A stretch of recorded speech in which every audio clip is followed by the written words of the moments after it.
You ever see a man grin while holding your life in his hands? That was Victor Holloway, waving those eviction papers like he just won the lottery, right as the rain started slicking the front steps of our little house, his movers tromping up the porch, boxes in hand, not a care in the world. Phones were already out. You know how folks are. Everyone wants to catch a train wreck in real time. And me? I'm standing there with my wife Eleanor, clutching the old brass key to our front door so tight, I swear I could have melted it, feeling like the ground might just open up beneath us. Until, right then, a car horn split the street like a shot. You could feel the whole block pause. Even the birds shut up. Out of that black sedan stepped a woman in a navy blue suit, rain be damned. Her paperwork glinting in the drizzle. And I'll tell you, I've never been so relieved and so confused at the same time. Right behind her, a military jeep grumbled up the curb, then an SUV full of camera crews, like someone dialed up the cavalry and forgot to tell us. Victor's face went from smug to paper white before you could blink. The porch light flickered, kids from the neighborhood lined up in front of us, just standing there, arms crossed, like a little army. That's when I realized this was about to become something else entirely. But let me back up a sec. You gotta know, this house, it's more than wood and drywall. It's got the smell of lemon oil and old books, sun slanting across the mantel, pictures of us with the kids, 3 grinning faces on adoption day. Back when Eleanor and I thought life might finally slow down. We build a life here, she always says, tracing the ribbon tied to that brass key, like she's reading Braille. Every wall remembers. You know what I mean? But Victor, he didn't care about that. He'd circle the block in his shiny car, tap notes on his phone, claim he's checking gutters or something, all while pretending the rest of us are invisible. The neighbors peeked from behind their curtains, whispering, "He wants that lot," just waiting for the old folks to give up. Rude, right? But that's how people are. Victor wasn't shy about pushing, either. One morning, he's out front with his camera, barking about market values, acting like our rights are just numbers on a spreadsheet. Lease terms changed. So did your rights, he'd say, smiling that smile with no teeth behind it. Eleanor, though, she stood tall, ribbon in hand, and let him know we'd appealed, that rights don't just disappear because the market shifted. Victor didn't care. Appeals expire. Deadlines pass. All that lawyer speak. He said he'd be back with movers. And sure enough, word traveled. By noon, the block was buzzing. Everyone talking, some kid on a bike betting this would go viral if it got ugly. That's the world now. Pain's just content. We did our best to hold on. Eleanor started boxing up memories. Not for moving, but for proof. Sunday school crafts, the adoption decree, cards with tiny chocolate fingerprints. Every hour, she checked the key, like you check your pulse when you're scared. Victor stepped up his game. Letters, red stamps bleeding through the rain. Contractors measuring windows while he waved at the cameras. Just following the law, he'd call out, trying to win the sidewalk jury. Then came the sheriff's card, possession date set. We held on. We're not leaving, I said, even as the nights got longer and the pipes clicked louder. I'd lie awake, listening to Eleanor breathe, thinking about how the house once seemed to lean in, learning the names of our kids by heart. Moving day. Victor showed up like a game show host with a folder and a fake smile. Sheriff by his side, movers close behind. Cooperate. Let's keep this civil, Victor said, acting like this was just business. I pushed my cane down hard on the step and handed over a folder of receipts. This home is paid for, I told him. But the sheriff just blinked and looked away. You ever feel invisible in your own house? That's how it was, right up until that horn blared. And turned the tide. The sedan doors flew open. Sarah, our daughter, lawyer in the sharp suit, walked up calm as you please. Hold the eviction, she said, voice clear as a bell, dropping those plastic-covered injunctions right into the sheriff's hands. Victor started to sputter about harassment, but before he could finish, that green military jeep rolled up. Out stepped David, our son, chest full of medals, boots heavy on the street.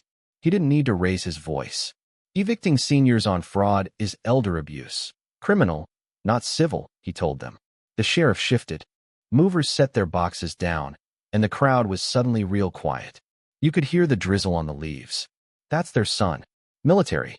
Oh, this just changed, someone whispered. And for once Victor looked nervous. And then, as if we needed more drama, a black SUV arrived, all gloss and gravity. Michael stepped out, our youngest, no suit, just jeans, tailored coat, and a phone glued to his ear. Two press guys hopped out after him, cameras up. Michael didn't waste time. Funny thing about markets, Victor, developers love publicity right until it makes them look like bullies. He waved a document. I closed on this property yesterday. Mortgage is mine. You're trespassing. The crowd gasped. Phones rose higher. Victor's handkerchief hit the ground. I saw Eleanor exhale, this weird mix of relief and disbelief. Now, picture it. 3 kids, grown but standing shoulder to shoulder, lawyer, soldier, entrepreneur, forming a shield in front of their parents. Sarah had receipts, mortgage paid, taxes done, utilities squared. Fraud? Pure and simple, she said, her nails tapping the page. The sheriff finally looked up, face red, and you could tell. The tide had turned. David's voice cut through. Elder intimidation is a crime. Michael held out the deed. You're no landlord, Victor. You're loitering. Victor tried to bluster, but his words got swallowed by the wind. Papers spilled, his grip slipped, and for the first time, he looked like the outsider. Eleanor stepped forward, brass key high, her voice trembling but steady. This keys opened that door for 40 years. No threats, no money, no greed is going to change that. The crowd went wild. Cheers, clapping, phones capturing every second. Even the sheriff tipped his hat, closed the eviction file, and nodded at us like he'd finally remembered whose side he was supposed to be on. As Victor stumbled off, the rain eased up, crowd pressing in close, neighbors calling out our names. For the first time in months, I felt like I could breathe again. Sarah hugged her mother. David loosened his collar. Michael handed me the deed. It's yours now. No loopholes. No mortgage. No one touches it again. My hands shook tracing the seal. Eleanor pressed the key into my palm, and the porch light painted us gold against the gray street. You could hear neighbors muttering, "That's real loyalty," and a kid on his bike was whispering, "Whole street just saw history." And here's the kicker. Yeah, we won, for now, but you know how these things go. Somewhere out there, someone like Victor's already plotting their next move. Another family's just a phone call away from getting steamrolled. So what do you think? Who's really right when the law, money, and community all collide? Hit that subscribe button. Share your thoughts in the comments. Tell me, would you have stood your ground or cut your losses? I want to hear about the battles in your neighborhood, because trust me, every street's got a story. So, the cameras finally packed up, the last neighbors drifted home, and for a while the only sound on our street was the soft slap of rainwater dripping off the porch eaves. You'd think that'd be the end of it, right? That we'd get a peaceful night for once, maybe toast the victory, let the old house breathe easy. But life, especially around here, doesn't wrap itself up so neat.